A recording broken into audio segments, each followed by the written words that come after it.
Had a little bit of a welt repair to do. And that's what we're going to do right now. Got it all prepped up. At the end, and then you're going to bevel the end of the welt when you're done. We'll be here. Alright, so the glue's dried. It's been about 5 minutes.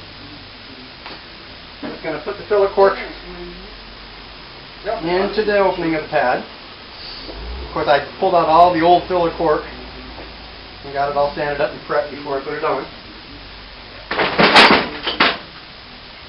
French soling hammer. Tap it around, make sure it's set into the sides here where the welt stitches are. One of the things that the filler cork does do is that it protects those welt stitches from a lot of water and oil and grease that you might get in as they work through the sole. So just throwing these filler corks on there and not getting it pressed in really doesn't do a whole lot of good. If a little bit of contamination gets under the edge of that cork, it's going to lift it up and everything's going to separate from the shoe.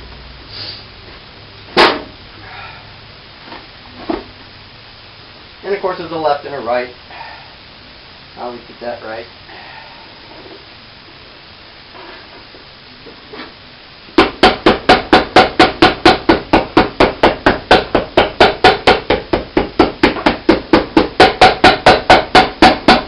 There. It's going to get a little noisy here for a minute, and I'll show you what it looks like after some prep.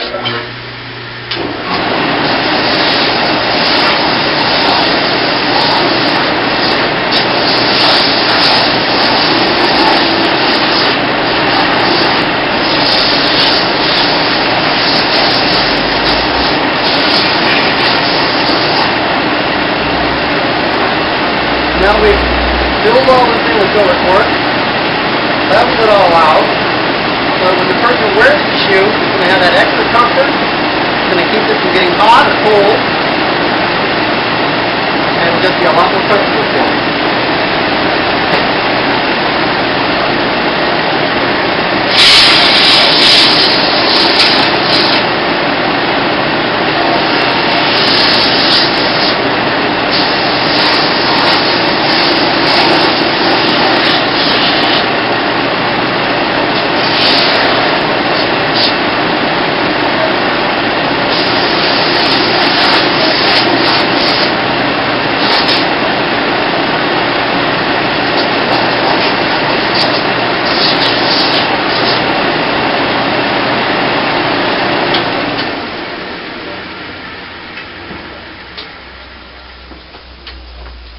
Okay, so I'm going to cut out some soles and I'll be right back. Okay, so I've gotten a pair of leather soles out. We're going to prep them up, glue them up, and put them on. First thing I'm going to do is I'm going to rough sand the glue side, get it prepped up for the glue, make sure it's nice and clean, no oils, no dirt, no dust. Rough it up, give it a nice texture for the glue to stick to. I've already prepped the boots, tore them down, fixed the welts, checked it for any tightness around the welt, re-sewed the welt where it needed to be re-sewed, picked all the old stitches out of the welt. If you don't pick the stitches and you sew it twice, you're just going to ruin the welt. It's just going to fall apart. You have to pick the stitches. I don't care what you say, you got to pick them. I'll glue these both up and let them set for about 20 minutes. We'll come back and we'll put them together.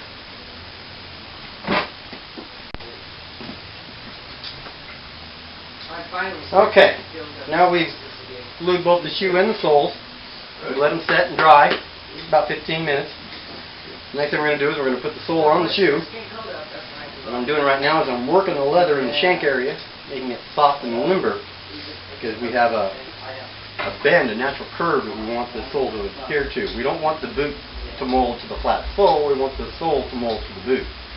This way it's comfortable for him and he doesn't feel like he's got just a flat piece of wood on the bottom of the shoe.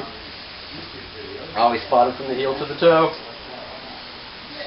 Work your way down. Shape the arch a little bit. Bring the toe up to meet the sole so that we straighten that bend back out that you naturally get when you wear shoes. But when we're done, it'll look like it did when it was new.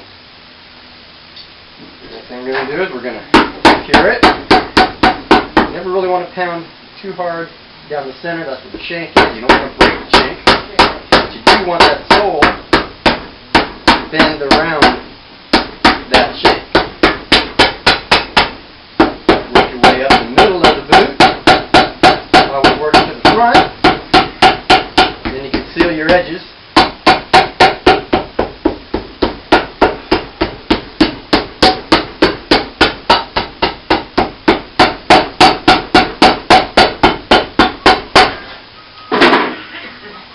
But when you're done, you get a nice straight boot again.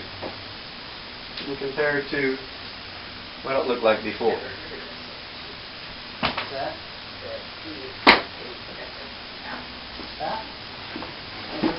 Take the next boot, everything comes in pairs, you simply repeat the process.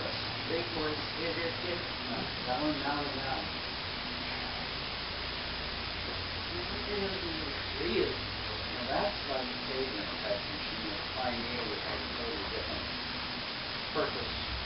And I took and I bartered a little money and some work for it. Yeah, basically kind of get that. Thinking that I could do like, I do like something.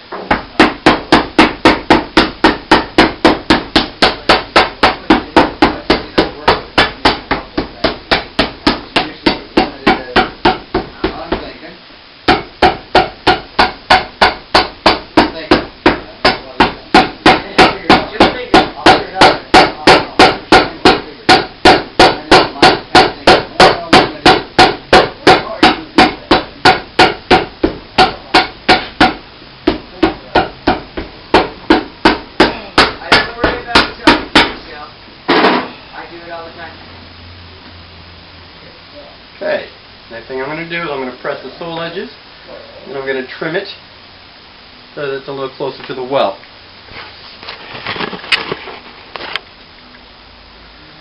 I'm not sure how well this will come out because the sunlight's in the wrong direction.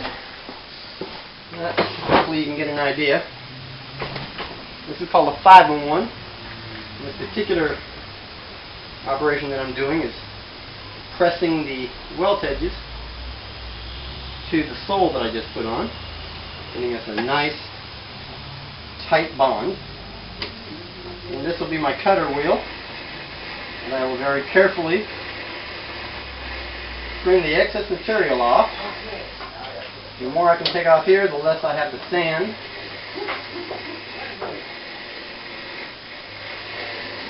Or trim.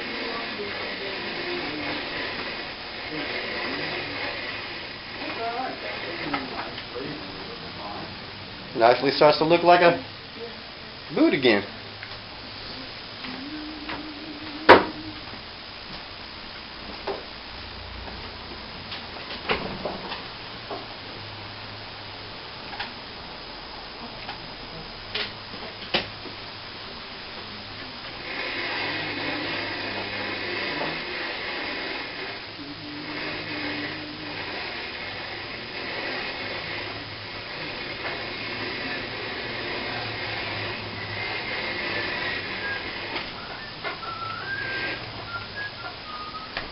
Next thing we're going to do is we're going to sand and trim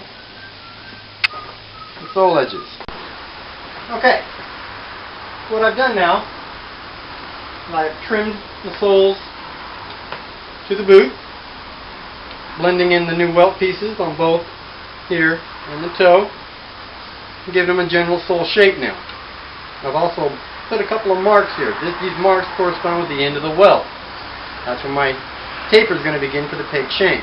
The next thing I'm going to do is I'm going to mark where the bases go in the front, then I can start to taper this arch area down for a rolled effect. And I'll show you how that goes. Take the old bases, make sure you get the left and the right. Follow on there. Just mark them across. What that does is it gives you an idea of where that shank is going to show when everything is done. And then I'll sand that down, and I'll show you how that looks when it's done.